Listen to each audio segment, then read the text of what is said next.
M. Madurez. Es muy difícil definir la madurez, pero yo di con esta definición bastante lógica. La madurez es lo que has alcanzado cuando ya no culpas a nadie, no culpas a otro, no te culpas a ti mismo. Ves que anda mal y comienzas a remediarlo. Este es un muy buen signo de madurez. Te asombrarás de lo infantiles que son las personas. Son tan infantiles. Limítate a esperar durante mediodía y encontrarás a nuestros más grandes hombres abandonándose a actos infantiles, completamente infantiles. Qué infantiles pueden volverse las personas. Y no son conscientes de su infantilismo. Tienen que culpar a alguien, pero no.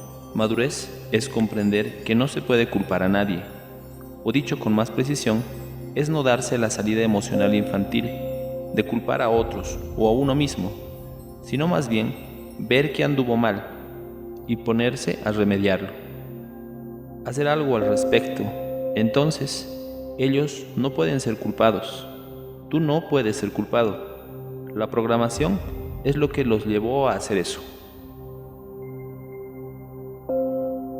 Una gran mentira que nos han contado cuando éramos niños es la siguiente. Necesitas ser amado. Bueno, cuando eras un niño, sí, de acuerdo. No discutamos sobre eso, pero ¿quieres decir que tienes 64 años y eres un niño aún? ¿25 años y eres niño aún? ¿18 años y eres un niño aún? ¿Y sabes qué te dicen constantemente?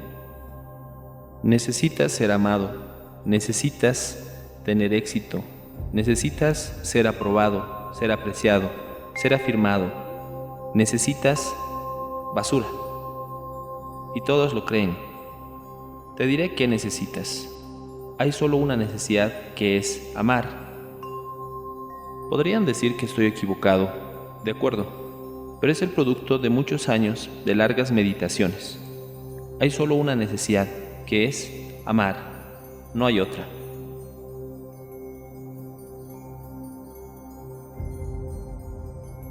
Miedo.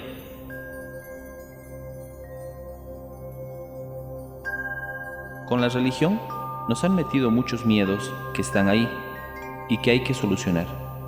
No tengáis miedo, dice Jesús en el Evangelio. Todo el Evangelio está lleno de estas advertencias. No temáis, no os preocupéis, no os aflijáis.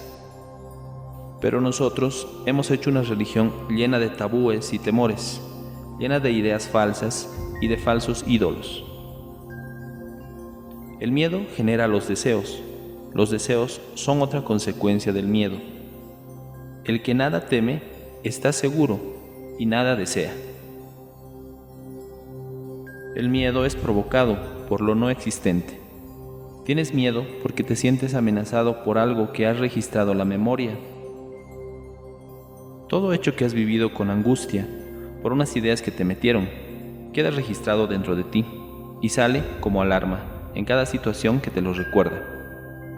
No es la nueva situación la que te llena de inseguridad, sino el recuerdo de otras situaciones que te contaron o que has vivido anteriormente con una angustia que no has sabido resolver. Si despiertas a esto y puedes observarlo claramente, recordando su origen, el miedo no se volverá a producir, porque eliminarás el recuerdo. El que es capaz de liberarse completamente del miedo no es violento. Es el miedo a la imagen que el otro haya podido hacer de ti.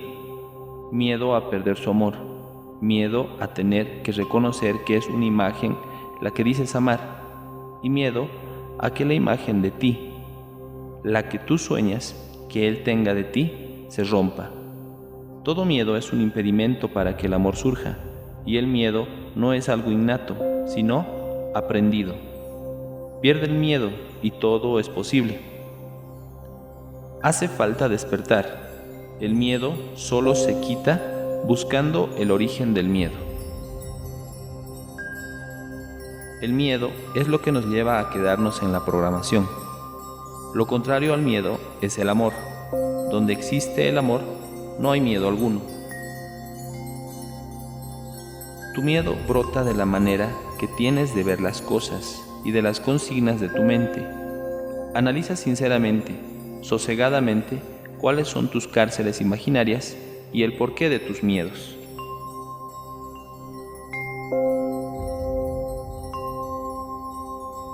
Místicos.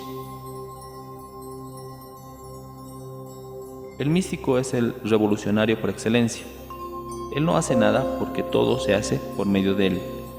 Se deja llevar por una fuerza que ni siquiera puede resistir, la fuerza de la verdad. Ha habido místicos violentos, pero allí no se metía su ego. Cada uno sabrá lo que debe hacer si está despierto y abierto y sensibilizado a la verdad, como Jesús. Solo los místicos son capaces de ser tan libres como para vivir la realidad tal como es. El místico es amable, pero no deja de ser enérgico y duro cuando hace falta, y sabe responder precisamente porque es libre de prejuicios, de miedos, de poderes y de honores, y por ello es capaz en todo momento de ser fiel a la verdad. Por eso no se amarga nunca, ni se altera. Los místicos son los que se han abierto confiadamente a la realidad, sin preocuparse por el resultado, pues saben que solo en la realidad habita la verdad. El místico vomita antes el fruto del bien y del mal, para poder entrar de nuevo en el paraíso. No enjuicia nada, sino comprende el porqué y el lugar de las cosas.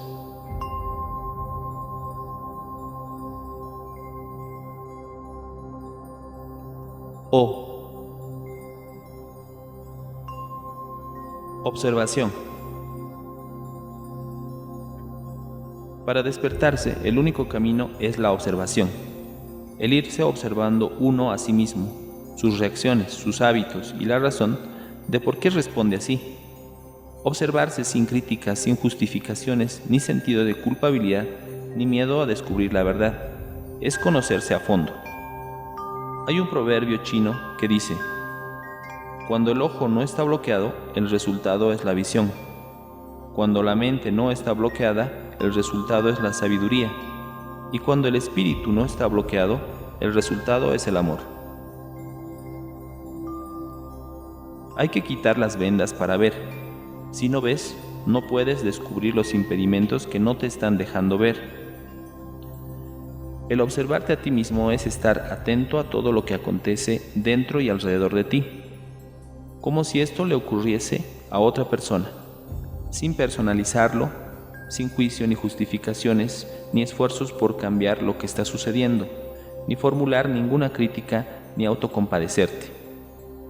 Los esfuerzos que hagas para cambiar son peores, pues luchas contra unas ideas, y lo que hay que hacer es comprenderla, para que ellas se caigan por sí solas una vez que comprenda su falta de realidad. Hay que cuestionar todo esto para ver si se comprende como una verdad, y entonces te pondrás a observarte. Si no comprendes y te empeñas en seguir obcecado y dormido, sufrirás sin remedio. En cuanto entiendas esto por la observación, que te dé la luz para descubrir tu realidad, se acabarán tu sufrimiento y tu irritación. Es muy importante ver, observar lo que te perturba para entender lo que anda mal en ti. Al descubrir esto, verás cómo cambia tu escala de valores. Vas descubriendo tesoros por todas partes, mientras se va cayendo por sí solo lo que no vale.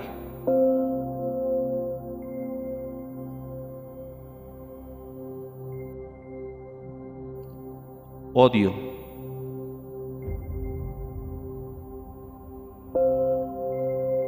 El enemigo del amor no es el odio, sino el miedo.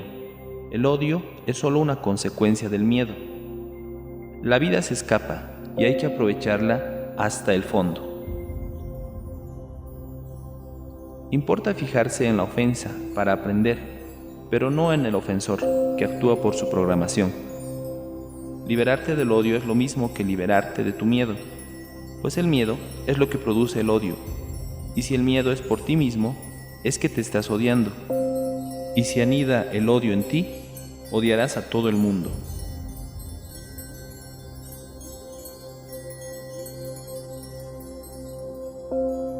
Oración. Por oración se entiende unión con Dios. La oración es fuego. Fuego quiere decir transformación que viene por la visión de las ilusiones de la persona y el desapego de ellas.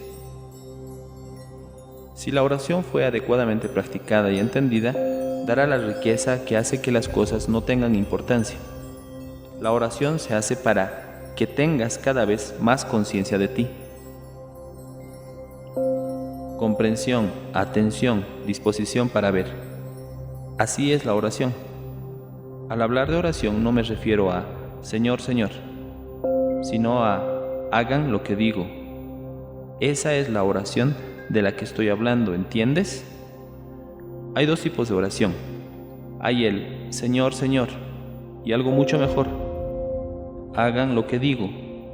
Hay personas que hacen lo que Él dice, sin decir nunca Señor, Señor, y hasta sin haber nunca oído hablar del Señor. Hay personas que están llenas de Señor, Señor, que rezan día y noche, pero se arriesgan a oír, no los conozco. Hagan lo que digo. Esto es amor a Dios. ¿Por qué me llaman Señor, Señor, y no hacen lo que digo? Ustedes vendrán y dirán, Señor, hicimos milagros en tu nombre, y yo diré, no los conozco, no me interesa. Él estaba menos interesado en el Señor, Señor, que nosotros. Él estaba más interesado en, ¿por qué no hacen lo que digo? Pero es necesario tener cuidado con esto. No pienses que las buenas tareas sean necesariamente oración.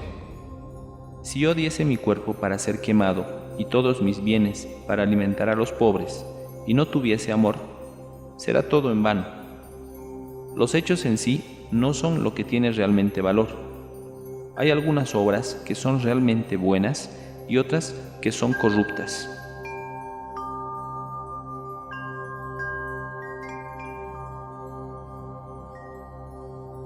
Pasado. La primera corriente que nos ata y nos impide ser libres está en la experiencia del pasado. Lo primero que nos controla y que nos impide sentirnos libres y vivos son más que nada las experiencias del pasado.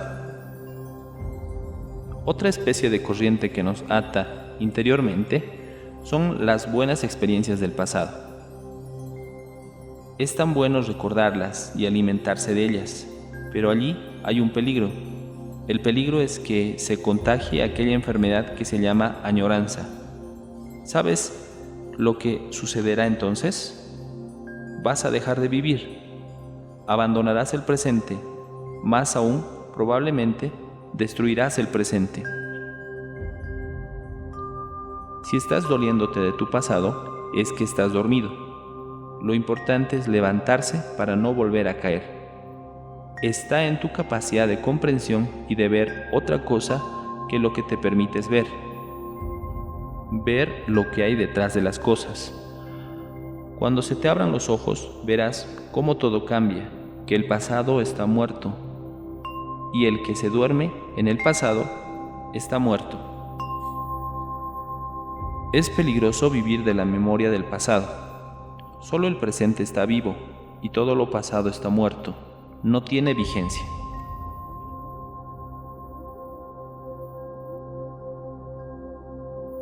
Paz. Tú no puedes detener el reloj, no puedes evitar la muerte de una persona querida, no puedes cambiar las limitaciones de su cuerpo, sus incapacidades. Hay tantas cosas en nuestras vidas que no pueden ser cambiadas. Somos impotentes y si aprendemos a decir sí a esas cosas, llegaremos a la paz. No hay fórmula instantánea para la paz. Es necesario buscarla con tranquilidad. Los japoneses tienen un proverbio al que deberíamos prestar atención. El día que dejen de viajar, ustedes llegarán. Y yo diría, El día que ustedes paren de correr, llegarán. Hay un hermoso párrafo en el Bhagavad Gita, el texto sagrado hindú, en el cual el señor Krishna se dirige a Arjuna, el personaje principal del libro. La escena es en un campo de batalla y el joven príncipe pregunta: ¿por qué tengo que ir a la batalla? Y el señor le responde de una manera muy hermosa diciendo: arrójate al corazón de la batalla, sumérgete en el estrépito de la batalla y mantén tu corazón en paz junto a los pies etéreos del Señor. Esta es la fórmula. ¿Es posible lanzarse al estrépito de la batalla, pelear bien y estar en paz? Todos los grandes místicos lo han logrado. Si no estás en paz, créeme, harás mucho más daño que bien. ¿Sabes por qué?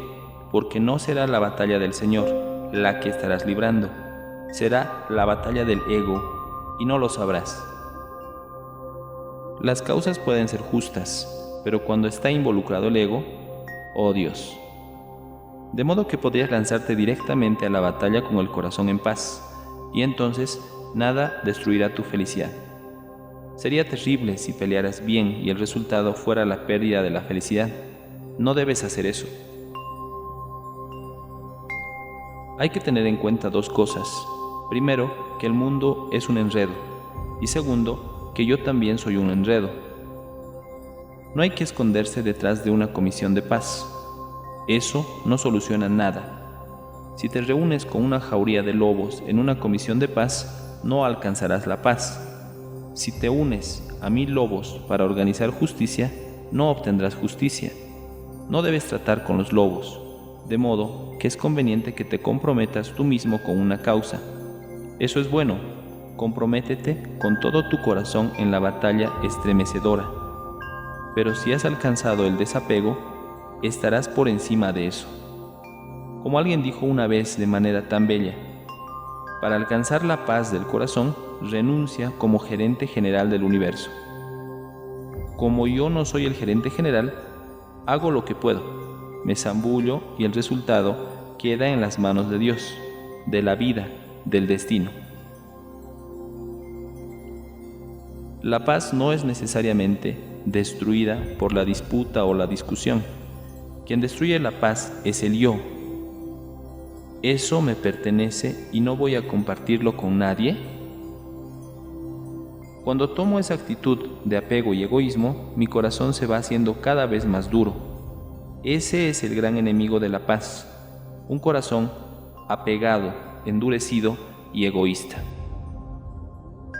¿No sabes bien lo que supone la paz que consigues cuando dejas caer la carga de tu super-yo, de una posición que te empeñabas en mantener y que suponía tantos esfuerzos y frustraciones? La razón que siempre querías tener, el afán por defender tu imagen, tu nombre, tu prestigio y todo lo que mantenías para impresionar, para que te valorasen o te tuviesen en cuenta. Tú no podrás llegar a la paz si no descubres antes los obstáculos que te impiden llegar a ella.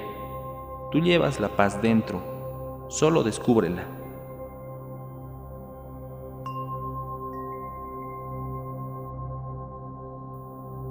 Pecado. ¿Qué es el pecado? Cuanto más libre albedrío tengas, menos posibilidad de pecar. El pecado es una enfermedad de la esclavitud. Pecas si eres esclavo de la ley. Pero si eres consciente de que Cristo te liberó, eres libre, y la libertad de la que habla Jesucristo es la de estar despierto. ¿Qué es el pecado?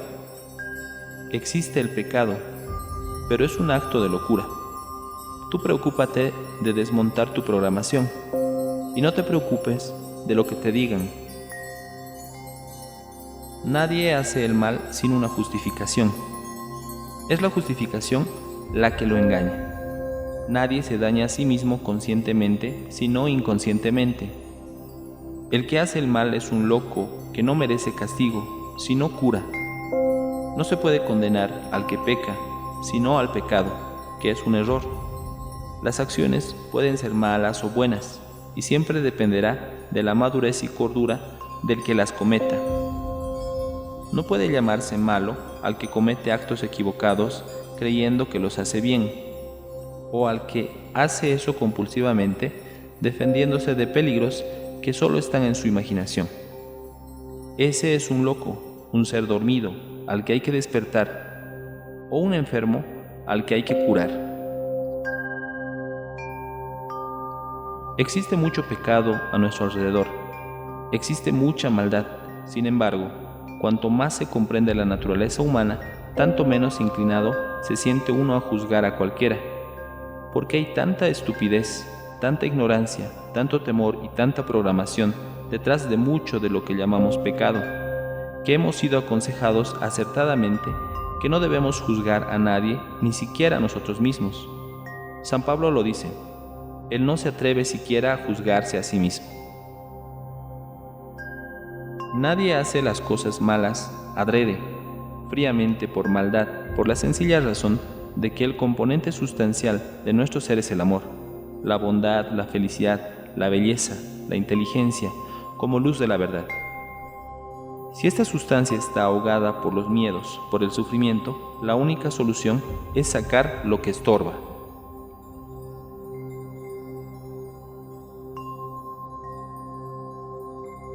Prejuicios. Los prejuicios son los que fijan a las personas. Prueba a verte a ti con ojos nuevos, luego a las personas más cercanas, luego a la naturaleza, y así estarás más cerca de poder ver a Dios sin conceptos, despojado de los ídolos en que lo convertimos. Dijo Einstein que es más fácil desintegrar el átomo que el prejuicio. Las personas no son ellas mismas, de manera alguna, son controladas. ¿Qué resulta de esto? Se vuelven marionetas, tienen comportamientos, sentimientos y actitudes mecánicos. No tienen sentimientos vivos, ni comportamiento vivo, y no lo saben. Están respondiendo a voces de personas del pasado. Tuvieron algunas experiencias que las afectaron, las controlaron, y a causa de eso no son libres, no están vivas. Es el mayor obstáculo de la vida espiritual. Si ustedes quisieran ser mis discípulos, tienen que odiar a su padre y a su madre. Las personas se escandalizan con Jesús. ¿Qué significa esto? Por cierto, Jesús no quiso decir que debemos odiar a nuestros padres. Atención. Debemos amarlos como amamos a todos los seres humanos. Los padres de los que Jesús habla son el padre y la madre que cargamos en la mente y que nos controlan, aquellas voces. De eso tenemos que desprendernos y arrancarnos. Cuando desistimos de existir mecánicamente, dejamos de ser marionetas. ¿Cómo podremos tener una vida espiritual si no estamos vivos? ¿Cómo ser discípulos de Jesús si no somos seres mecanizados, marionetas? Y la pregunta fundamental: ¿cómo dejar de estar mecanizados? Conócete bien a ti mismo y de dónde proceden tus motivaciones antes de juzgar malo o bueno a nada ni a nadie. Dios nos libre de los que se creen santos. Decía Santa Teresa: a ese señor, si no fuese tan santo, sería más fácil convencerlo de que anda equivocado. ¿No es gratificante ver con el corazón y la mente en vez de ser meramente literal o dejarse llevar por los prejuicios?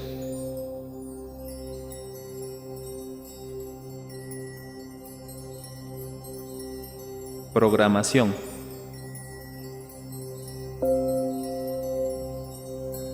Toda programación y todo condicionamiento te llevan a ser un robot. Los hábitos sirven para cosas prácticas: capacidad de andar, de hablar un idioma, de conducir un coche. Pero para ver las cosas con profundidad en el amor y la comunicación, los hábitos son como anestesiar la creatividad, lo nuevo, y no desear vivir el riesgo del presente. Si el problema viene de tu programación, no puedes cambiar la vida y a los demás, sino desprogramarte o ver por lo menos claramente de dónde viene el problema. Si cambias y te abres a la realidad, verás cómo todo cambia a tu alrededor, pues era tu mente la equivocada, y al cambiar tu mente y abrirte a la realidad, cambiará tu manera de ver y de vivir, llamando a cada cosa y situación por su nombre. No hay más que distanciarse uno de sí mismo. Al darte cuenta de tu programación y de cómo actúa a través de ti, ya te has disociado de ella, ya no tiene fuerza sobre ti, ya no te puede, porque tú eres algo muy distinto a tu programación. Ella no es más que una forma de expresión que usas por hábito, pero nada tiene que ver contigo. Entonces, cuando observas esos hábitos, lo tomas con humor, y ya se me pasará. Y entonces ya no estás molesto, porque a tu yo verdadero no lo afecta. Si piensas con realismo, verás que el prójimo, igual que tú, es miedoso, infantil, egoísta y estúpido. Y no es que lo sea, sino que es su programación la que hace que se muestre así. Nadie te defrauda en la realidad. Es el juicio que tenías de la persona, de cómo debería ser, lo que te ha defraudado. ¿Culpas a tu programación? No, no debes culparla, debes comprenderla. Culparla sería como decir, el diablo se me incitó a hacerlo, o soy una víctima de la sociedad. En ambos casos, estarías eludiendo tu responsabilidad. Comprenderla sería magnífico. Esfuérzate para lograrlo. Acepta tu responsabilidad, pero hazlo con inteligencia. Se cuenta de un oso al que metieron en una jaula de 6 metros de largo, que caminaba de un lado a otro sin parar. Al cabo de un año, le quitaron la jaula y el animal seguía paseando los mismos 6 metros ida y vuelta, incapaz de ir más allá. Se había acostumbrado. Así los hombres somos incapaces de salir del espacio de la programación. Estamos adoctrinados y nos dejamos arrastrar por las programaciones. Vivir libremente, siendo dueño de uno mismo, es no dejarse llevar ni por persona, ni situación alguna. Saber que nada ni nadie tiene poder sobre uno, ni sobre sus decisiones.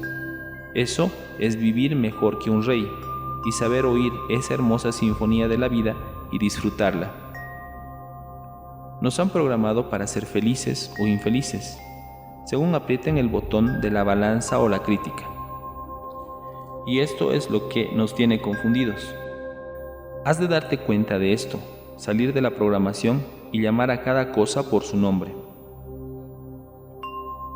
Si te empeñas en no despertar, nada se puede hacer.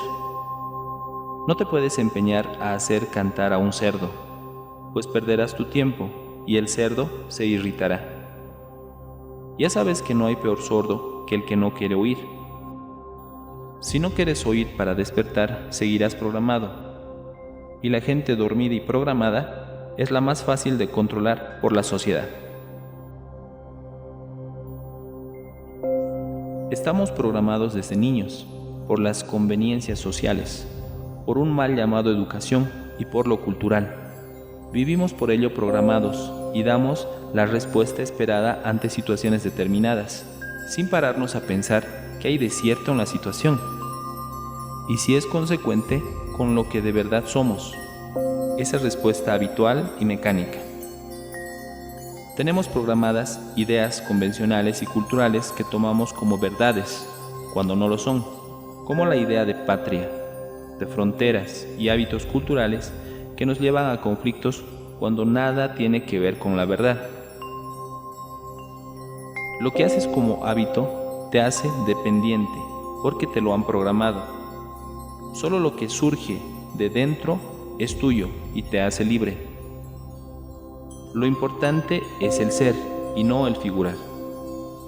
La verdad es que estamos tan metidos en esa programación que actuar con claridad de percepción desde esa cultura casi parece un milagro, y más si pretendemos reaccionar sin disgusto.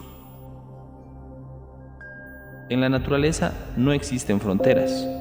El honor, el éxito y el fracaso no existen, como tampoco la belleza ni la fealdad, porque todo consiste en una manera de ver de cada cultura. Es lo cultural lo que provoca esas emociones ante el nombre de patria, raza, idioma o pueblo.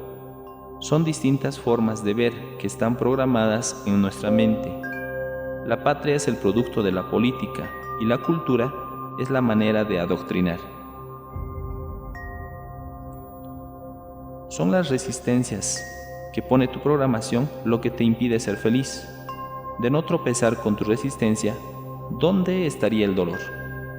Habría una armonía en ti, igual a la que existe en la naturaleza, más aún, pues tú eres el rey de esta naturaleza y dotado de una sensibilidad para captar la bondad, la felicidad y la belleza que te hace creativo y capaz, no solo de ser feliz, sino de dar amor, felicidad a manos llenas. Con solo observar todo esto, ya estás dando paso a tu despertar. Todo depende de tu reacción, y esta depende de tu programación. Y si eres capaz de observar esto y comprenderla, ya tendrás bastante. Tienes que liberarte de tu historia y su programación para responder por ti mismo, y no de personaje a personaje. Solemos echar la culpa a la realidad y no nos queremos dar cuenta de que son nuestras reacciones programadas las que nos contrarian. Tenemos unos hábitos inculcados que funcionan como una maquinita automática. A tal pregunta, tal respuesta. A tal contrariedad, tal reacción. Y funcionamos como autómatas. Lo que más les preocupa a las personas programadas es tener la razón. Tienen miedo a perder sus ideas en las que se apoyan, porque les dan pavor el riesgo, el cambio, la novedad, y se agarran a sus viejas ideas porque están fosilizadas.